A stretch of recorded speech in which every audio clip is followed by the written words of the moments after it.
चलिए तो खास सेगमेंट निकुंज की नज़र का समय हो गया है। इटिनो और इटिनो स्वदेश के editor in chief Nikunj Dalmia studio हमारे साथ जुड़ गए हैं। निकुंज सर, बहुत शुक्रिया आपका समय देने के लिए। सभी की नज़रें फिर से हैं, अल्टीमेटली वो दिन आ गया, रेसिप्रोकल टैरिफ पर डोनाल्ड ट्रंप फैसला लेंगे। आप इसे सर किस तरह से देख रहे हैं?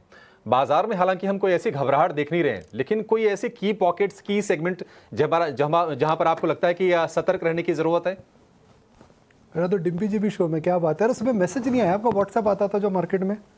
हाँ नहीं सर, आज नहीं आया था। मैं समझ गया था आप इसी से शुरू कर सकते हैं। मैंने इसलिए थोड़ा मुंह नीचे कर रखा था, मैं थोड़ा मुंह इसलिए नीचे कर रखा था, इसके लिए माफी सर। आज थोड़ा ना, मैं एक्चुअली आपको सही बताऊं तो मेरा आज फोन ना सुबह हैंग हो गया, मैं आपको मैसेज नहीं कर पाया, नहीं तो अदरवाइज आपको मैं रोज भेजता हूं। चलो लुक फॉरवर्ड करते हैं कल के लिए।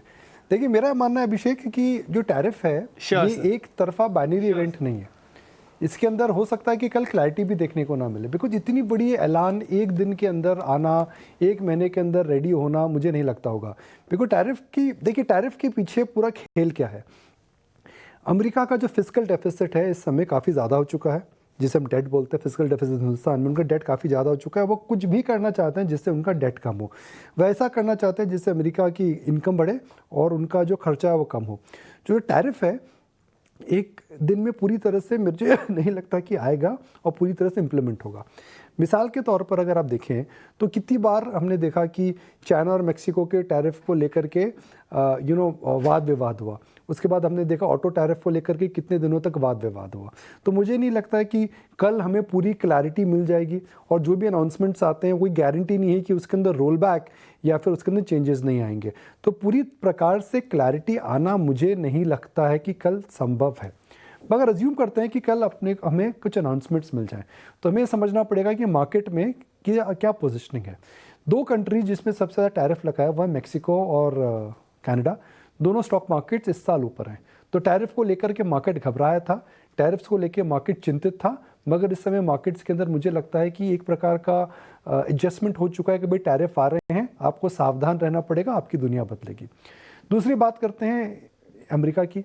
अगर अमेरिका में बात करें तो पहली बार बड़ा ही अचंभित सा माहौल है कि अमेरिका जो टैरिफ लगा रहा है वहाँ के मार्केट में ज़्यादा गिरावट है, और other emerging markets like India and China जहाँ पर टैरिफ आ रहे हैं वहाँ पर ज़्यादा गिरावट नहीं आई है।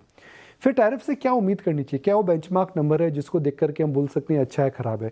मेरे हिसाब say anything above 25% will surprise the market, anything below 20% will please the market. तो 20 से 25% की टैरिफ की कैटेगरीज अगर आती हैं तो उससे मुझे नहीं लगता कि मार्केट को चिंतित होना पड़ेगा। मिसाल के तौर पर पिछले हफ्ते ऑटोज़ पर टैरिफ आया था कि यूरोप से आने वाली गाड़ियाँ, चाइना से आने वाली गाड़ियाँ, सब पर टैरिफ लगेगा। अब देखिए क्या हुआ, टोयोटा का शेयर एक दिन गिरा फिर बढ़ गया, टाटा मोटर का शेयर 2 दिन गिरा फिर गिरना रुक गया। 25% ऑटो टैरिफ आ चुका है। ऑटो इंडस्ट्री अमेरिका की एक बड़ी इंडस्ट्री है। इंडिया का एक्सपोर्ट्स यूरोप में, यूएस में इतना ज़्यादा नहीं है, तो इंडिया को फ़र्क नहीं पड़ा। मगर टैरिफ को लेकर के कोई बहुत ऑटो स्टॉक्स के अंदर ग्लोबली हमने नहीं देखा कि कोई बहुत बड़ा परिवर्तन देखने को मिला है। तो टैरिफ आ रहे हैं, मार्केट को पता है। अगर 20 से 25% टैरिफ आएंगे, रिटेलिटरी टैरिफ्स आएंगे, तो मुझे नहीं लगता है कि उससे मार्केट इतना चिंतित होगा। एक और बात मैं बता देता हूँ कि अगर आप दुनिया के सारी कंट्रीज़ में देखें तो वहाँ पर रिटेलिएशन, पहले अमेरिका ने टैरिफ लगाया, फिर उसके बाद रिटेलिटरी टैरिफ आए थे, जैसे कि मेक्सिको या फिर हमने देखा कनाडा ने जो करा था।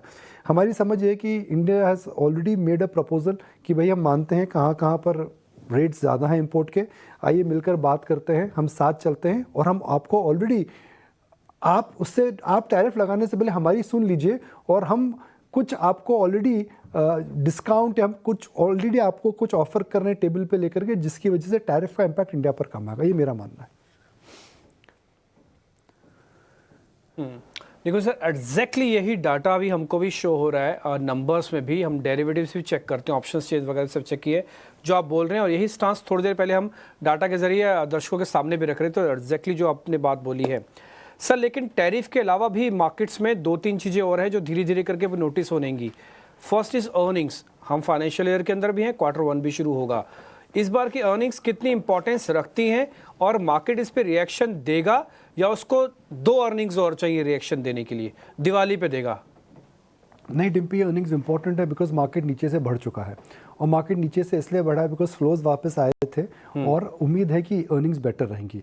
अर्निंग का जो स्लो डाउन है 2 क्वार्टर तक आ चुका है। Q2 खराब था, Q3 खराब था। मुझे नहीं लगता कि Q4 को लेकर के मार्केट डिसअपॉइंटमेंट के लिए प्रिपेयर्ड है, बिकॉज मार्केट अर्निंग से पहले डेटा देखता है। हम डेटा क्या देखते हैं? हाई फ्रीक्वेंसी डेटा, जीएसटी का जो डेटा आया था 10% ग्रोथ, अच्छी ग्रोथ। ऑटो का डिस्पैच डेटा जो कि मार्च का आया था, कल और आज में है, वो अच्छे थे। अगर आप देखें इलेक्ट्रिसिटी कंजम्पशन का डेटा, इलेक्ट्रिसिटी कंजम्पशन की डिमांड भी 5-6% है, जिसके अंदर सीधा इंडिकेशन है कि डिमांड आ रही है। और छठा और उसके बाद एक और पॉइंट है PMI डेटा, जो कि 52-53 से बढ़ के करीब 60 के आसपास हो गया है, जिसका मतलब है कि मैक्रो एक्टिविटी चालू हो चुकी है। महंगाई भी कम है, रेट कट भी आ चुके हैं, लिक्विडिटी भी जा चुकी है, स्टॉक प्राइसेस भी ऊपर है। तो अर्निंग्स को लेकर के नाउम्मीद मार्केट नहीं है। अगर अर्निंग्स अच्छी नहीं आती हैं तो स्टॉक रिएक्शन ज़रूर देखने को मिलेगा। बहुत अच्छे नंबर्स आएंगे तो अच्छा रिएक्शन, अगर ठीक ठाक नंबर आएंगे तो नो रिएक्शन, और अगर ख़राब नंबर आएंगे तो फिर बड़ा ही नेगेटिव रिएक्शन आ सकता है। एब्सोल्युटली।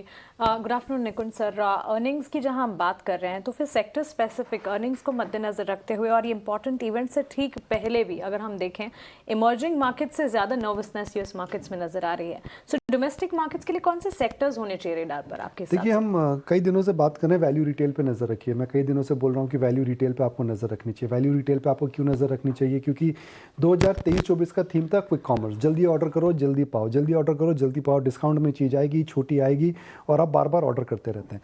तो क्विक कॉमर्स एक सक्सेस रहा है, मगर जोमेटो, ब्लिंकिट और स्विगी, इंस्टामार्ट की सक्सेस के बाद इसके अंदर सब बड़े कॉर्पोरेट्स इस समय आ चुके हैं। टाटा आ चुका है, रिलायंस आ चुका है। अब तो आप क्विक कॉमर्स के ऊपर आप फ्रिज ऑर्डर कर सकते हैं, एसी मंगा सकते हैं, शादी का सामान मंगा सकते हैं। तो क्विक कॉमर्स का जो बड़ा ट्रेंड था, मुझे लगता है कि वो थमने लगा है, क्योंकि इसके अंदर अभी भी कंपनीज बर्न कर रही हैं। मगर पिछले 2 साल के अंदर वैल्यू कॉमर्स के अंदर हमने देखा गिरावट देखने को मिली थी। इसका प्रमुख कारण था कि इन्फ्लेशन ज़्यादा थी। इसका प्रमुख कारण था कि छोटे शहरों के अंदर हमने देखा कि कोविड के बाद जो के शेप रिकवरी थी वो ज़्यादा अच्छी नहीं थी, और वैल्यू रिटेल स्टॉक्स महंगे हो चुके थे कोविड के बाद, इनके अंदर गिरावट देखने को मिली। मगर अब चक्र उल्टा चल रहा है। देखिए, मार्केट के अंदर हमें ये समझना चाहिए कि पेंडुलम होता है। जैसे हम हिंदी में कहते हैं कि कभी धूप कभी छाया। तो एक्सट्रीम ऑप्टिमिज्म हो गया था क्विक कॉमर्स के अंदर, और एक्सट्रीम पेसिमिज्म हो गया था वैल्यू रिटेल के अंदर। वैल्यू रिटेल मुझे क्यों अच्छा लगता है, आज का भाव देखिए। हम आई थिंक अभिषेक अपन लास्ट वीक भी इस पे बात कर रहे थे कि क्विक कॉमर्स से हटके वैल्यू रिटेल में आना चाहिए, क्योंकि नंबर 1 GST रैशनलाइजेशन आएगा, जिसका सीधा प्रभाव वैल्यू रिटेल को पड़ता है। नंबर 2 टैक्स कट, जो हम जिसकी बात कर रहे थे, उस अब इस महीने से टैक्स कट एप्लीकेशन होंगे, जहां आपके हाथ में कैश आएगा। और चौथा, अगर आप देखें तो इस सेक्टर के अंदर भी हम देख रहे हैं कि एक बड़ा सा कंसोलिडेशन हो रहा है, जिसकी वजह से चीज़ें ठीक हो रही हैं। और अभी जो इनके ग्रोथ नंबर्स हैं, मैं वी-मार्ट के नंबर्स देख रहा था, मैं स्टाइल बाज़ार के नंबर देख रहा था, सुबह जो नंबर्स आए इनके, जो क्वार्टरली डिस्पैच की रिपोर्ट्स आती हैं, उसके अंदर भी अच्छी खासी डबल डिजिट ग्रोथ आ रही है। तो एक तरफ इकॉनमी स्लो डाउन कर रही है, मगर वैल्यू रिटेल के अंदर बेस इफेक्ट की वजह से डबल डिजिट ग्रोथ आ रही है। तो कुल मिलाकर के मुझे लगता है कि अगर 23-24 क्विक कॉमर्स स्टॉक्स का समय था, तो 24-25 या फिर 25 और 26 वैल्यू रिटेल का समय हो सकता है। एब्सोल्युटली। निकुंज सर, बहुत शुक्रिया आपका हमारे साथ जुड़ने के लिए, और ये सारी की सारी एनालिसिस मार्केट पर, आपके सेक्टर स्पेसिफिक अप्रोच और टैरिफ अनाउंसमेंट से ठीक पहले आपके एनालिसिस हमारे साथ शेयर करने